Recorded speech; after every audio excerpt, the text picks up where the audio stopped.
आप सभी को राधे राधे। फिजिक्स का टॉपिक बल, गति एवं गति के नियम से संबंधित टॉपिक हम रेलवे में जो भी पूछा गया है उसे कर रहे हैं। तो आज का पहला सवाल है 91 नंबर। इससे पहले हम लोग 90 तक कंप्लीट कर चुके हैं। तो क्या कह रहा है क्वेश्चन कि किसी वस्तु के संवेग में 0.02 सेकेंड में 10 केजी मीटर प्रति सेकेंड परिवर्तन होता है, तब वस्तु का कार्य कर रहा बल क्या हो जाएगा। आंसर हो जाएगा ऑप्शन सी 500 न्यूटन। पहले इसे आप संवेग में लास्ट में क्या कर रहा है, बल निकालने के लिए बल बराबर होता है F बराबर ma, द्रव्यमान गुने त्वरण। बल बराबर क्या हो जाएगा, द्रव्यमान गुने त्वरण। तो आप पहले यहाँ संवेग बराबर होता है mv यानी द्रव्यमान गुने वेग। तो आप यहाँ से निकाल कर और इसका फॉर्मूला लगा दीजिएगा, बल का आंसर आ जाएगा ऑप्शन सी 500 न्यूटन। अगला सवाल है 92 नंबर। कहता है यदि 25 केजी के द्रव्यमान वाली कोई वस्तु 8 मीटर प्रति सेकेंड स्क्वायर के समान त्वरण के साथ गतिमान है, तो वस्तु द्वारा लगाया गया बल क्या होगा। बल बराबर क्या होता है, द्रव्यमान गुने त्वरण। तो द्रव्यमान दिया हुआ है और त्वरण भी दिया हुआ है, तो आप इसे मल्टीप्लाई करेंगे तो आंसर आ जाएगा ऑप्शन ए 200 न्यूटन। अगला सवाल है 93 नंबर। कहता है 10 केजी द्रव्यमान वाली एक वस्तु 2 मीटर प्रति सेकेंड वेग को यदि हो तो साथ गतिमान वस्तु में निहित संवेग है। आंसर हो जाएगा ऑप्शन बी 20 केजी मीटर प्रति सेकेंड। संवेग बराबर क्या होता है, द्रव्यमान गुने वेग होता है। द्रव्यमान दिया हुआ है, वेग दिया हुआ है, मल्टीप्लाई करेंगे आंसर आ जाएगा 20 केजी मीटर प्रति सेकेंड। अगला सवाल है 94 नंबर। कहता है कौन सा प्रकृति में कभी अकेले नहीं होता है। आंसर हो जाएगा ऑप्शन बी बल। अगला सवाल है ऑप्शन ए में लिखा हुआ जड़त्व ये न्यूटन के गति के प्रथम नियम को जड़त्व का नियम कहा जाता है। और संवेग बराबर क्या होता है, द्रव्यमान गुने वेग होता है। और वेग को किस में मापते हैं, मीटर प्रति सेकेंड में मापते हैं। आंसर हो जाएगा ऑप्शन बी। अगला सवाल है 95 नंबर। कहता है 50 किलोग्राम द्रव्यमान की एक वस्तु 6 मीटर प्रति सेकेंड के नियम वेग में गतिमान है, वस्तु के संवेग की गणना करें। आंसर हो जाएगा ऑप्शन बी 300 केजी मीटर प्रति सेकेंड। क्या पूछ रहा है, संवेग बराबर होता है द्रव्यमान गुना वेग। तो इसे 50 द्रव्यमान दिया हुआ 50 केजी और वेग दिया हुआ है 6 मीटर प्रति सेकेंड। आंसर हो जाएगा ऑप्शन बी। अगला सवाल है 96 नंबर। कहता है किसी वस्तु को गति में लाने के लिए उसे धक्का देना या खींचना क्या कहलाता है। आंसर हो जाएगा ऑप्शन बी बल कहलाता है। अगला सवाल है 97 नंबर। कहता है कि एक हल्के और भारी पिंड की गतिज ऊर्जा समान है, इनमें से किसका वेग सबसे अधिक होगा। आंसर हो जाएगा ऑप्शन सी भारी पिंड का। अगला सवाल है 98 नंबर। कहता है एक स्थिर बल 2 सेकेंड की अवधि के लिए 5 केजी द्रव्यमान की वस्तु पर कार्य करता है। यदि वस्तु के वेग को 4 मीटर प्रति सेकेंड से 7 मीटर प्रति सेकेंड तक बढ़ा देता है तो प्रयुक्त बल की मात्रा ज्ञात कीजिए। बल बराबर होता है द्रव्यमान गुना त्वरण। और आप इसमें पहले समय कितना दिया हुआ है, 2 सेकेंड दिया हुआ है और 4 मीटर प्रति सेकेंड से स्पीड हो रहा है 7 मीटर प्रति सेकेंड। तो गति का पहला नियम होता है U प्लस ए टी के फॉर्मूला पर पहले निकाल भी बराबर होता है U प्लस ए टी। तो भी का मान मतलब अंतिम वेग हो गया, U का मतलब प्रारंभिक वेग हो जाएगा। तो आप वहाँ से निकाल कर बल के फॉर्मूला लगाएंगे, आंसर आ जाएगा ऑप्शन सी 7.5 न्यूटन। अगला सवाल है 99 नंबर। कहता है किसी वस्तु पर कार्य करने वाले गुरुत्व बल को डैश के रूप में जाना जाता है। आंसर हो जाएगा ऑप्शन डी भार। अगला सवाल है 100 नंबर। कहता है कि दो पिंडों के बीच बल सदैव होता है। आंसर हो जाएगा ऑप्शन ए समान और विपरीत दिशा में प्रयुक्त बल। अगला सवाल है 101 नंबर। कहता है किसी रॉकेट का उड़ान भरना डैश द्वारा समझाया जा सकता है। आंसर हो जाएगा ऑप्शन बी संवेग संरक्षण के नियम। अगला सवाल है ऑप्शन सी में क्या है, गति के पहले नियम। गति के पहला नियम को किसने दिया था, न्यूटन ने दिया था। इसे गैलीलियो का नियम भी कहा जाता है और जड़त्व के नियम कहा जाता है।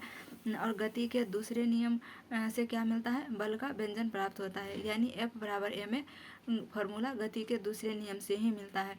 और संवेग संरक्षण के गति को तीसरे नियम से संबंधित होता है। अगला सवाल है 102 नंबर। कहता है निम्नलिखित में से कौन सा एक वस्तु पर लागू संतुलित बल का प्रभाव है। आंसर हो जाएगा ऑप्शन ए एक वस्तु की प्रकृति में परिवर्तन। अगला सवाल है 103 नंबर। कहता है क्या वस्तु एक वस्तु पर लागू असंतुलित बल का प्रभाव नहीं होता है। आंसर हो जाएगा ऑप्शन सी, वस्तु की गति में परिवर्तन का कारण नहीं बनता। अगला सवाल है 104 नंबर, कहता है जब 8 केजी द्रव्यमान की किसी पिंड पर कोई सतत बल 2 सेकेंड कार्य करता है तो यह वस्तु के वेग को 4 मीटर प्रति सेकेंड से 9 मीटर प्रति सेकेंड तक बढ़ा देता है। बताइए बल का परिणाम क्या होगा। हाँ, तो यहाँ क्या दिया हुआ है, द्रव्यमान दिया हुआ है 8 केजी और समय दिया हुआ है 2 सेकेंड और अंतिम वेग दिया हुआ है 9 मीटर प्रति सेकेंड और प्रारंभिक वेग दिया हुआ है 4 मीटर प्रति सेकेंड।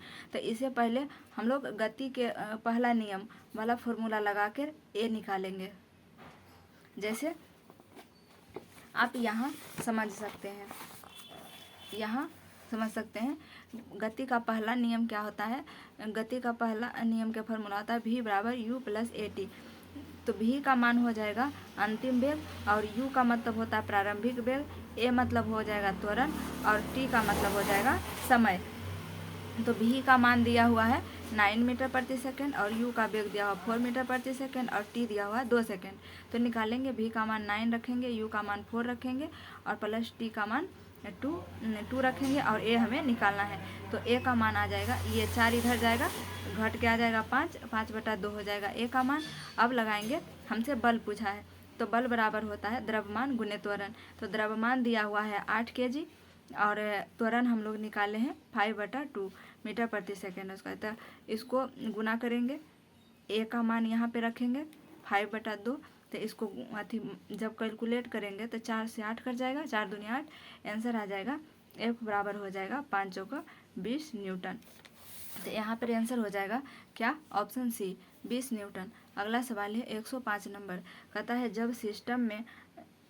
किसी सिस्टम में जब दो अप्रत्यास्थ पिंडों के बीच टक्कर होती है तब उसमें क्या होता है। आंसर हो जाएगा ऑप्शन बी, गतिज ऊर्जा परिवर्तित हो जाती है परंतु संवेग संरक्षित रहता है। अगला सवाल है 106 नंबर, कहता है कि 15 केजी द्रव्यमान का पिंड 5 मीटर प्रति सेकेंड की गति से गतिमान है तो उस पर कार्यान्वित बल डैश होगा। आंसर हो जाएगा ऑप्शन डी 75 न्यूटन। क्या पूछा है, बल पूछा है। बल बराबर होता है द्रव्यमान गुना त्वरण।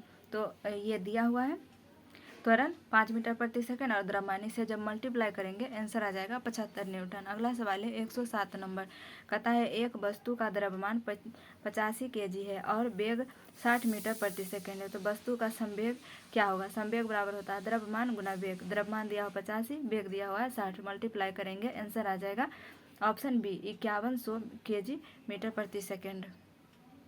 अगला सवाल है 108 नंबर, कहता है एक सेल के विस्फोट के बाद कई टुकड़े अलग अलग दिशाओं में बट जाते हैं, इस स्थिति में क्या संरक्षित रहता है। आंसर हो जाएगा ऑप्शन डी संवेग संरक्षित रहता है। अगला सवाल है 109 नंबर, कहता है कोई वस्तु सतत चाल से गति करती है जब इस पर कोई डैश न लग रहा हो। आंसर हो जाएगा ऑप्शन सी बल। अगला सवाल है 110 नंबर, कहता है जब एक स्थिर बल किसी वस्तु पर 3 सेकेंड की अवधि के लिए 8 केजी के द्रव्यमान के साथ कार्य करता है तो यह वस्तु के वेग को 4 मीटर प्रति सेकेंड से 6 मीटर प्रति सेकेंड तक बढ़ा देता है। प्रयुक्त बल का गुरुत्व बताएं। सेम वो जो पहले बताए थे कैलकुलेट करके उसी तरह से बनेगा। आंसर हो जाएगा 5.33 न्यूटन। अगला सवाल है 111 नंबर, देखिए जो फॉर्मूला बता रहे हैं पहले से वही फार्मूला यूज होकर प्रत्येक न्यूमेरिकल बनेगा। तो अब सभी को बार बार बताना तो पॉसिबल है नहीं, इसलिए आप बनाइए, हम आंसर यहाँ से मिला लीजिए। अगला सवाल है 111 नंबर, कहता है 0.01 किलोग्राम द्रव्यमान की एक बंदूक की गोली को 5 किलोग्राम वजन की बंदूक से दागा जाता है। यदि गोली की प्रारंभिक चाल 250 मीटर प्रति सेकेंड है तो बंदूक के प्रतिक्षेप की चाल कितनी होगी। आंसर हो जाएगा ऑप्शन ए -0.50 मीटर प्रति सेकेंड। अगला सवाल है 112 नंबर, 150 केजी द्रव्यमान की एक वस्तु 5 सेकेंड में 6 मीटर प्रति सेकेंड से 16 मीटर प्रति सेकेंड की वेग से त्वरित होती है तो त्वरण ज्ञात करें। तो त्वरण इसमें तो गति का पहला फॉर्मूला से ही निकल जाएगा। क्या हो जाएगा, u प्लस ए टी। तो u का मान दिया हुआ है 6, v का मान दिया हुआ है 16 और यहाँ से a का मान दिया हुआ है, समय दिया हुआ 5 सेकंड था, वहाँ से निकालिएगा, आपको त्वरण निकल जाएगा। फॉर्मूला क्या लगाना है, v बराबर u plus A T. Answer हो जाएगा ऑप्शन सी, 2 मीटर प्रति सेकंड। अगला सवाल है 113 नंबर, कहता है एक भीड़ भाड़ वाली सड़क पर एक बस की गति डैश गति का उदाहरण है। आंसर हो जाएगा ऑप्शन ए, असमान गति का उदाहरण है। अगला सवाल है 114 नंबर, कहता है एक कार का वेग 10 मीटर प्रति सेकंड में 18 किलोमीटर प्रति घंटा से 72 किलोमीटर प्रति घंटा तक समान रूप से बढ़ता है। कार का त्वरण ज्ञात कीजिए। फॉर्मूला हो जाएगा v बराबर u plus A T. v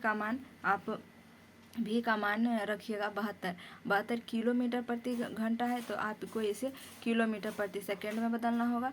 तो v का मान हो जाएगा 72 और u का मान हो जाएगा 18 और समय हो जाएगा 10।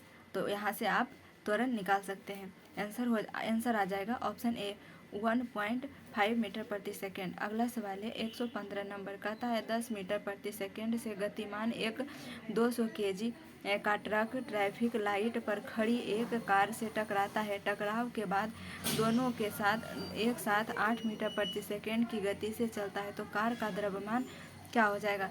आंसर हो जाएगा ऑप्शन सी, 500 kg। अगला सवाल है 116 नंबर, कहता नकारात्मक त्वरण निम्न में से किस दिशा के विपरीत होता है। आंसर हो जाएगा ऑप्शन ए, वेग के विपरीत होता है। अगला सवाल है 117 नंबर, कहता मंदता का अर्थ डैश त्वरण है। आंसर हो जाएगा ऋणात्मक। मंदता का मतलब होता है ऋणात्मक। अगला सवाल है 118 नंबर, कहता है एक वस्तु को ऊपर की ओर फेंका जाता है, यह 100 मीटर की ऊंचाई तक जाती है और फिर फेंकने वाले के पास वापस आ जाती है, तो इसे क्या कहा जाता है। आंसर हो जाएगा ऑप्शन डी, वस्तु का वास्तविक विस्थापन 0 है। अगला सवाल है 119 नंबर, कहता है विस्थापन के परिवर्तन की दर को क्या कहा जाता है। आंसर हो जाएगा ऑप्शन डी, वेग। विस्थापन में दर को वेग कहा जाता है। अगला सवाल है 120 नंबर, कहता है डैश का भौतिक राशि है जो कभी भी ऋणात्मक नहीं हो सकती। आंसर हो जाएगा ऑप्शन ए, दूरी। अगला सवाल है 121 नंबर, कहता है किसी वस्तु का वेग व्यतीत हुए समय के समानुपाती होता है, तो वस्तु का डैश होगा। आंसर हो जाएगा ऑप्शन एक, समान त्वरण। अगला सवाल है 122 नंबर, कहता है यदि कोई वस्तु समान समय अंतराल में असमान दूरी तय करती है, तो इसे डैश कहा जाता है। आंसर हो जाएगा ऑप्शन ए, असमान गति। अगला सवाल 123 नंबर है। अगला सवाल 123 नंबर है, कहता है यदि 5 सेकंड में किसी कार का वेग 5 मीटर प्रति सेकंड से बढ़कर 10 मीटर प्रति सेकंड हो जाए, तो उसका त्वरण हो जाएगा। त्वरण क्या होगा, इसका फॉर्मूला आप लगाएंगे v बराबर u plus A T. v बराबर u प्लस ए टी, इसे कैलकुलेट करके आप त्वरण निकालेंगे। आंसर आ जाएगा 1 मीटर प्रति वर्ग सेकेंड। अगला सवाल है 124 नंबर, कहता है 3 kg की एक पिस्तौल से 150 मीटर प्रति सेकंड के वेग से 20 kg की एक गोली क्षैतिज रूप से चलाई गई। पिस्तौल का प्रघाती वेग कितना है। आंसर हो जाएगा option A, option B, -1.0 metre प्रति सेकंड।